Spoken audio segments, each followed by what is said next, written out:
अच्छा, आज का जो हमारा टॉपिक है वो है examination of the elbow joint. Examination of elbow. तो एग्जामिनेशन करने के लिए, एग्जामिनेशन की जो भी कंपोनेंट्स है वो परफॉर्म करने के लिए आप सबको एनाटॉमी और फिजियोलॉजी आनी चाहिए, बायोमैकेनिक आना चाहिए, जो हम थोड़ी देर पहले डिस्कस कर चुके हैं कि कौन कौन से बोन है, कौन कौन से जॉइंट है, कैसे मूव कर रहा है, ये सारी चीज़ें बहुत ज़्यादा ज़रूरी हैं। अब बोनी लैंडमार्क्स का पता होना चाहिए। बोनी लैंडमार्क्स, ये दरवाज़ा बंद कर दे ज़रा, पहले उनको कह दे कि चुप हो जाए। बोनी लैंडमार्क्स का पता होना चाहिए, ठीक है। आपको स्ट्रक्चर का पता होना चाहिए कि यहाँ पे कौन कौन सा स्ट्रक्चर है, इंटीरियर एस्पेक्ट पे कौन सा स्ट्रक्चर है, लेटरल पे कौन सा है, मीडियल साइड पे कौन सा है और पोस्टीरियर साइड पे कौन सा है, ठीक है।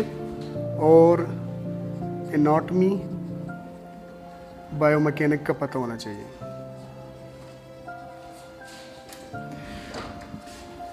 इन सब का पता होगा तो आप उसे इजीली डायग्नोस और ट्रीट कर सकते हैं, ठीक है। तो एग्जामिनेशन में सबसे पहले जो कंपोनेंट है वो है ऑब्जर्वेशन।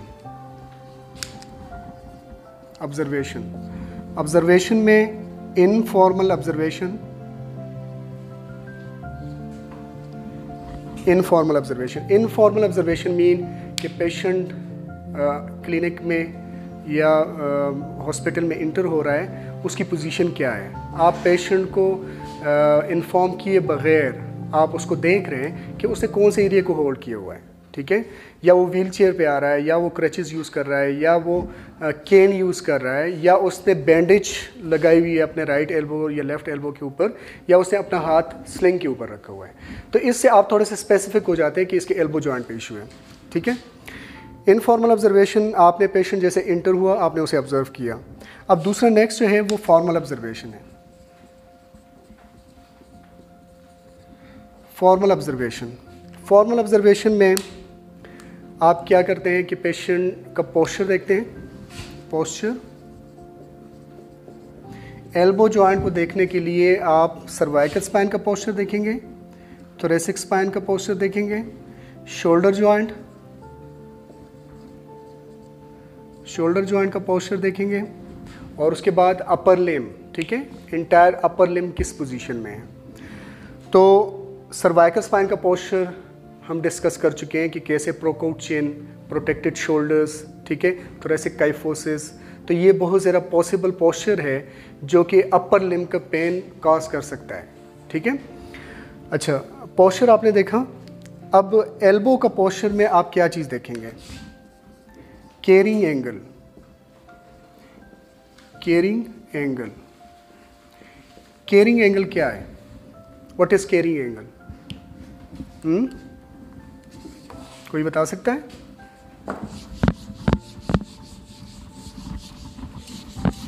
कैरिंग एंगल किसे बोलते हैं? किसे बोलते हैं, जल्दी बताएं। कैरिंग एंगल का मतलब ये है कि जब आप चलते हैं तो आपके हाथ आपके पेल्विस के साथ ना टकराएं, ठीक है।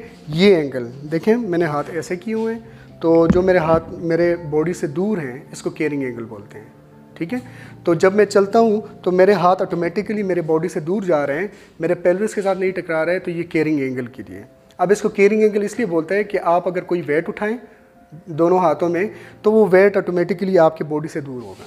जब मैं ऐसे वेट उठा रहा हूँ तो वो दूर होगा, वो कैरिंग एंगल की वजह से होगा।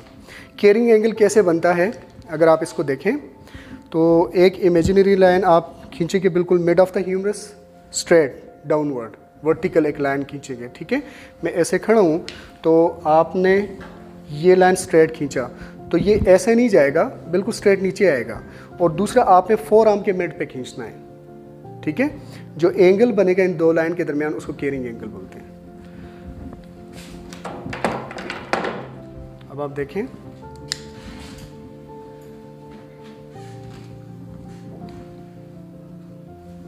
ह्यूमरल हेड, ठीक है,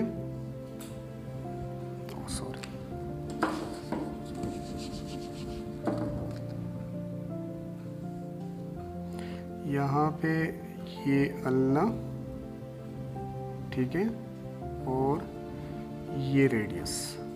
एक रफ सा डायग्राम मैंने बनाया है। आपने एक लाइन बिल्कुल स्ट्रेट इमेजिनरी लाइन यहाँ से ड्रॉ करना है, ये, ठीक है, और दूसरा आपने ड्रॉ करना है बिल्कुल mid of the arm, four arm के मिड पे। जो यहाँ पे ये एंगल बनेगा इसको केयरिंग एंगल बोलते हैं, कि कितना ज़्यादा मिड लाइन से फोर आर्म दूर है।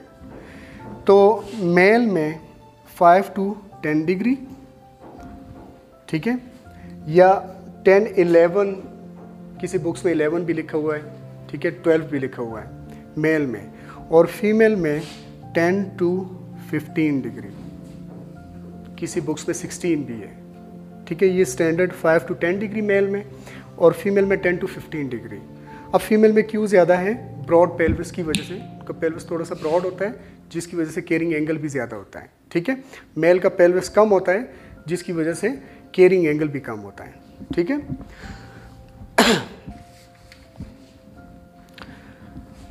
केयरिंग एंगल आपने चेक किया, पोस्चर भी आपने देखा। उसके बाद नेक्स्ट जो है, आपने ऑब्जर्वेशन में सॉफ्ट टिश्यूज़ को देखना है। सॉफ्ट टिश्यूज़ को ऑब्जर्व करना है, ठीक है। कोई भी ये आपने पेशेंट को एक्सपोज करके थोड़ा सा, और उसके सारे पार्ट्स को देखना है कि कोई भी इकाइमोसिस, ठीक है, रेडनेस, इन्फ्लेमेशन, कोई भी साइन सिम्टम्स है, स्वेलिंग है, तो वो आपने नोट करके यहाँ पर नोट करना है, ठीक है, वो आपने देख के नोट करना है। उसके बाद नेक्स्ट बोनी लैंडमार्क्स देखने हैं, बोनी लैंडमार्क्स देखने हैं, ठीक है। और उसके बाद जॉइंट एलाइनमेंट्स चेक करनी है,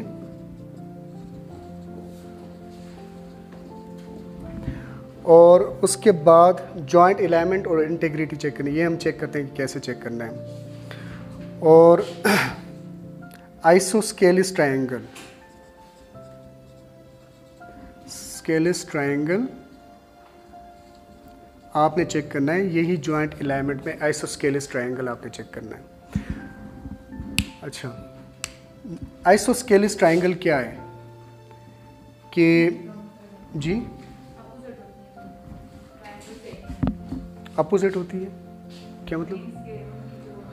दो लाइंस जो है, जो वो सेम हो उसकी लेंथ, और एक लाइन जो है वो कम हो, तो इसको आइसोस्केलिस ट्रायंगल बोलते हैं, ठीक है। ऐसे ये और ये दो लाइन की लेंथ जो है ना वो इक्वल है और एक की कम है। तो ये हम कैसे देखते हैं कि आपने ये देखना है पोस्टीरियर एस्पेक्ट से, medial condyle, lateral condyle, medial condyle और एल्केनेन प्रोसेस, ठीक है। ये तीनों जब एल्बो एक्सटेंडेड हो तो सेम एक लाइन पे हो, और जब एल्बो फ्लेक्स हो 90 डिग्री तो ये इस पोजीशन में आए, ठीक है।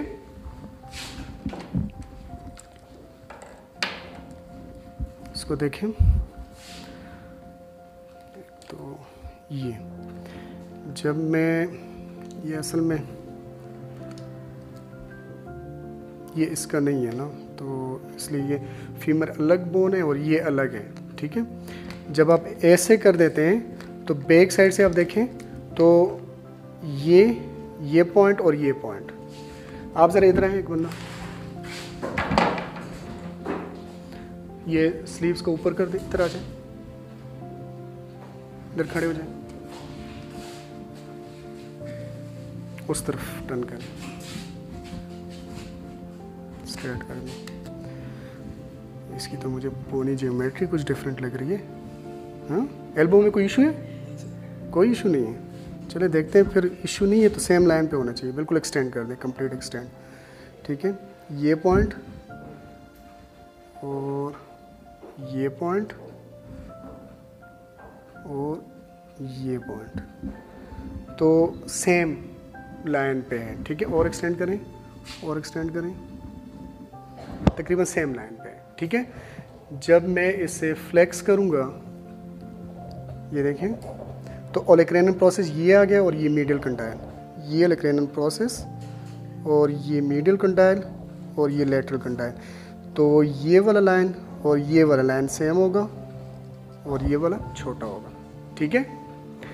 तो फ्लेक्शन में ये पोजीशन होगी और एक्सटेंशन में ये सारा एक स्ट्रेट लाइन। तो ये स्किन के ऊपर आपने मार्क ऐसे नहीं करना पेशेंट पे, आपने पल्पेट करके चेक करना है कि ये तीनों सेम लाइन पे है कि नहीं। ऐसे मार्क नहीं करना पेशेंट पे, क्योंकि स्किन नीचे रह जाती है थोड़ी सी, ठीक है। तो ये आइसोस्केलिस ट्रायंगल। अब इस तरफ टर्न करें। अब जो केयरिंग एंगल है, आप सीधे सीधे बिल्कुल सीधे खड़े पे ऊपर करें इसको। केयरिंग एंगल में यहाँ पे थोड़ा सा बनाता हूँ, एक बिल्कुल स्ट्रेट लाइन, ठीक है, इस डायरेक्शन में जाएगी ये स्ट्रेट लाइन, ये, और दूसरा mid of the four arm, ये यहाँ पे जो एंगल बनता है वो 15 डिग्री, ठीक है। ये बिल्कुल वर्टिकली डाउनवर्ड, बिल्कुल स्ट्रेट लाइन, और ये अलोंग द फोर आर्म बिल्कुल मिड पे आपने ड्रॉ करना है, तो तब आपको पता चलेगा कि केयरिंग एंगल इसका ठीक है कि नहीं, ठीक है। आप बैठ जाएं, इधर ही बैठ जाएं, दूर नहीं जाना। अच्छा, नेक्स्ट हम और क्या चीज़ चेक करेंगे? बोनी लैंडमार्क्स। बोनी लैंडमार्क्स मैं आपको बता देता हूँ, अब फिर इसको नहीं उठाता। अच्छा, ओलेक्रेनन प्रोसेस, मीडियल कंडाइल, ठीक है, और लेटरल कंडाइल, ठीक है। जब आप इसको स्ट्रेट कर देंगे, यहाँ पे ये पल्पेशन भी ऐसे ही करते हैं, ये coronoid process of the ulna, थोड़ा सा मूव करेंगे, यहाँ पे coronoid process of the ulna है, और ये जो है ये ओलेक्रेनन प्रोसेस है, ठीक है, मीडियल कंडाइल और लेटरल कंडाइल, ठीक है।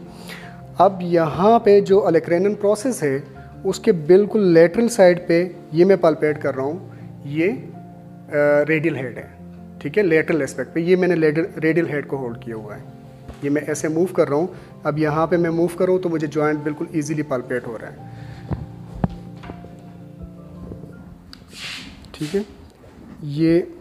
ये मैंने लाइन जो खींचा है ना, इससे नीचे ये रेडियल हेड है ये, और ये ओलेक्रेनन प्रोसेस है, ठीक है, और ये लेटरल कंडाइल, और ये यहाँ पे ये मीडियल कंडाइल, ठीक है।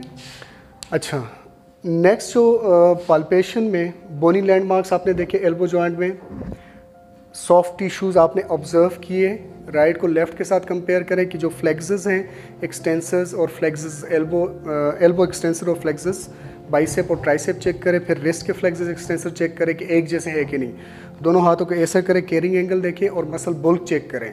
मसल बुल्क चेक करने के लिए आपने मेजरिंग टेप यहाँ पर मेजर करें और इस साइड पे मेजर करें कि दोनों सेम है कि नहीं, ठीक है, ये आपने चेक किए। अब नेक्स्ट जो है वो हम क्या चीज़ पाल्पेशन में देखेंगे, नर्व, ठीक है। तो नर्व में हम यहाँ पर कौन सा नर्व पाल्पेट कर सकते हैं? अल्नर नर्व, क्यूबिटल टनल में मीडियल एस्पेक्ट पे, जो मीडियल कंडाइल और ओलेक्रेनल प्रोसेस, ठीक है, ये मीडियल कंडाइल है और ये ओलेक्रेनल प्रोसेस है, ये ओलेक्रेनल प्रोसेस, ये मीडियल कंडाइल, जो ये वाला पोर्शन है यहाँ पे अल्नर नर्व पास हो रही है, ये अल्नर नर्व। यहाँ पर अगर कोई रिस्ट्रिक्शन होगी तो उसको हम क्यूबिटल टनल सिंड्रोम बोलेंगे, ठीक है। तो इसके लिए हम फ्लेक्शन टेस्ट करते हैं, एल्बो फ्लेक्शन टेस्ट उसको बोलते हैं, ठीक है। क्या करते हैं हम एल्बो को फ्लेक्स करके 5 to 10 मिनट्स जो है उसको होल्ड करते हैं, तो उस पेशेंट का आर्म अल्नर एस्पेक्ट पे जो अल्नर डिस्ट्रीब्यूशन है वो नम हो जाता है, पेन और नमनेस वहाँ पे आ जाता है, तो ये इंडिकेट कर रहा है अल्नर क्यूबिटल टनल सिंड्रोम। हम नेक्स्ट जो है वो टेप टेस्ट करते हैं, टेपिंग, ये मैं टेप कर रहा हूँ, ठीक है। तो इसको टनल साइन भी बोलते हैं कि आप उसको टेप करें और पेशेंट का हाथ बिल्कुल स्लाइड टेप करना है, जिस तरह मैं कर रहा हूँ, बहुत ज़ोर से नहीं, ज़ोर से करेंगे तो नॉर्मल बंदे का भी यहाँ पर वो शॉक सा लगता है, इलेक्ट्रिक शॉक सा फील होता है ना। तो आपने बिल्कुल माइल्ड सा टेप करना है और आपने पेशेंट से पूछना है कि यहाँ पर कोई नमनेस वगैरह तो नहीं आ रही, ठीक है। नेक्स्ट जो है वो मीडियन नर्व हम देख सकते हैं, मीडियन नर्व जो क्यूबिटल फोसा, ये एरिया, आपने बाइसेप टेंडन को पल्पेट करना है पहले, बाइसेप टेंडन को हम पल्पेट कर सकते हैं। आप फोर आर्म को प्रोनेशन में रखें और फिर लेफ्ट करें, ठीक है, रेजिस्ट करें, प्रोनेशन में रेजिस्ट करें। तो जो बाइसेप टेंडन है, ये बाइसेप टेंडन, ठीक है, ये बाइसेप टेंडन है, इसके मीडियल यहाँ पे ये मीडियन नर्व है, बाइसेप टेंडन, ये बाइसेप टेंडन है, जो थोड़ी सी एलिवेशन आपको दिखाई दे रही होगी, इसके मीडियल साइड पे ये बाइसेप टेंडन है, मीडियन नर्व, ठीक है, तो यहाँ पे आप इसको पल्पेट कर सकते हैं। दूसरा जो रेडियल एस्पेक्ट है, जो डॉर्सल एस्पेक्ट है, वो रेडियल नर्व सप्लाई कर रहे हैं उसको। तो आप जो सुपिनेटर्स हैं, सुपिनेटर को रेजिस्टेंस दें। ठीक है, हम क्या करेंगे, आप थोड़ा सा चेयर को इधर रखें, बैठ जाएं। आप सुपिनेट करें ये, तो जो सुपिनेटर मसल है वो स्ट्रांगली कंट्रैक्ट होगा, उसके नीचे से रेडियल नर्व पास हो रहा है, वो स्ट्रांगली कंट्रैक्ट। अगर वो पहले से टाइट है और आप उसको और कंट्रैक्ट करवा रहे हैं तो उसके नीचे से रेडियल नर्व जा रहा है, तो रेडियल नर्व के डिस्ट्रीब्यूशन में पेशेंट को नमनेस और पेन हो सकता है। तो ये इंडिकेट कर रहा है रेडियल टनल सिंड्रोम। ठीक है, रेडियल टनल सिंड्रोम को इंडिकेट कर रहे हैं। उसके बाद नेक्स्ट जो है, इसको ओपन करें। पाल्पेशन में हमने रिस्ट के फ्लेक्सस, मीडियल कंडाइल और लेटरल कंडाइल, यहाँ पे रिस्ट के फ्लेक्सर टेंडन को मैंने पाल्पेट किया। ये मीडियल कंडाइल है, इसके नीचे ये रिस्ट के फ्लेक्सस में पाल्पेट कर रहा हूँ। ठीक है, ये लेटरल कंडाइल है, छोड़ दे, रिलैक्स। लेटरल कंडाइल, इसके नीचे में एक्सटेंसर ऑफ द रिस्ट को पाल्पेट कर रहा हूँ। ठीक है, ये, और यहाँ पे आप बेली, मसल बेली को पाल्पेट करें। ठीक है, यहाँ पे मसल बेली को पाल्पेट करें। फिर उसके बाद आप बाइसेप को पाल्पेट करें और ट्राइसेप को पाल्पेट करें।